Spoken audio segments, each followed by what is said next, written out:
رب اشرح لی صدری ویسر لی امری واحلل عقدۃ من لسانی یفقہوا قولی۔ بسم اللہ الرحمن الرحیم۔ عورتوں کا قبرستان جانا کیسا؟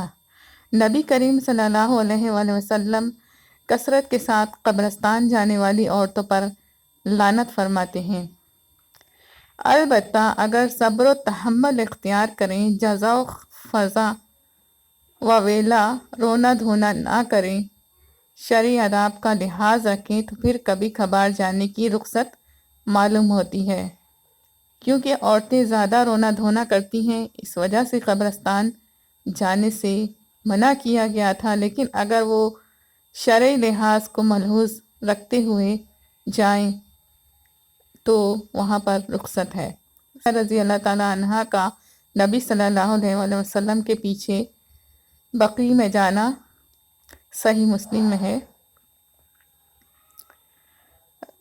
موجود ہے۔ اس سے بھی ائمہ حدیث نے عورت کے لیے زیارت قبور کے جواز کی دلیل لی ہے۔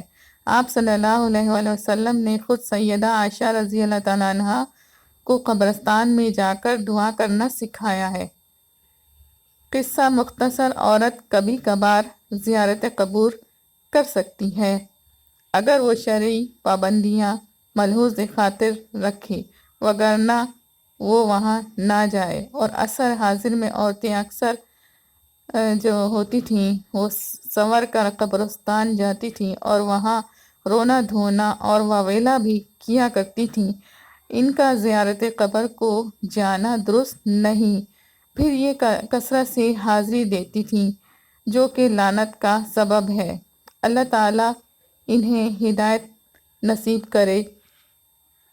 کبھی کبھار قبر پر جا کر زیارت کرنی چاہیے تاکہ ہمیں اپنی موت یاد آ جائے اور ہم اچھے کام کرنے لگیں، اور ہمیں یہ پتہ چلے کہ ایک دن ہمیں بھی آنا ہے۔ اس لحاظ سے قبرستان جانا چاہیے تاکہ عبرت لیں۔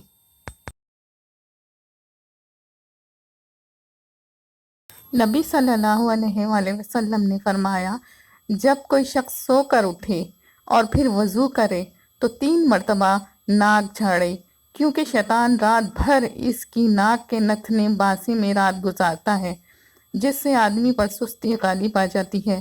پس ناک جھاڑنے سے وہ سستی دور ہو جاتی ہے۔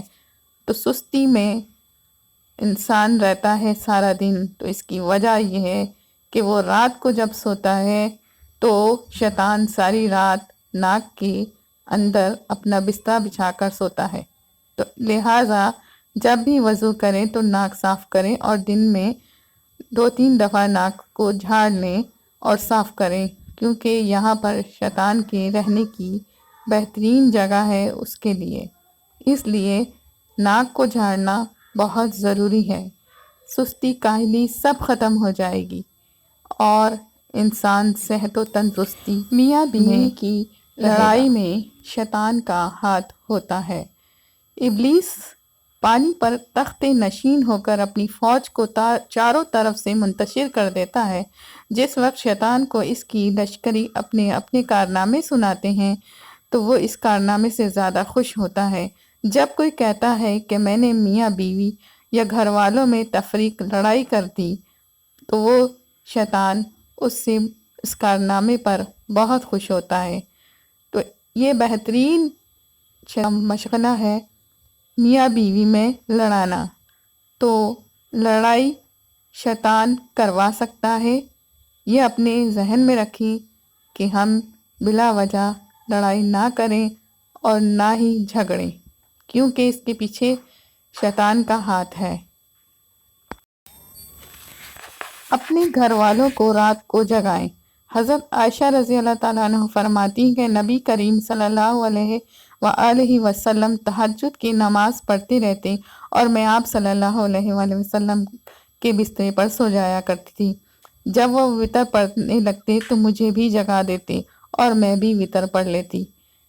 تو اس بات سے ثابت ہوا کہ ہمیں اپنے گھر والوں کو آدھی رات کو جگا کر نماز پڑھانی چاہیے، اور ہر ایک کا معمول ہونا چاہیے کہ وہ آدھی رات کو اللہ تعالیٰ کی تھوڑی بہت عبادت کرے، یعنی 2 نفل پڑھ لے اور عبادت کر لے۔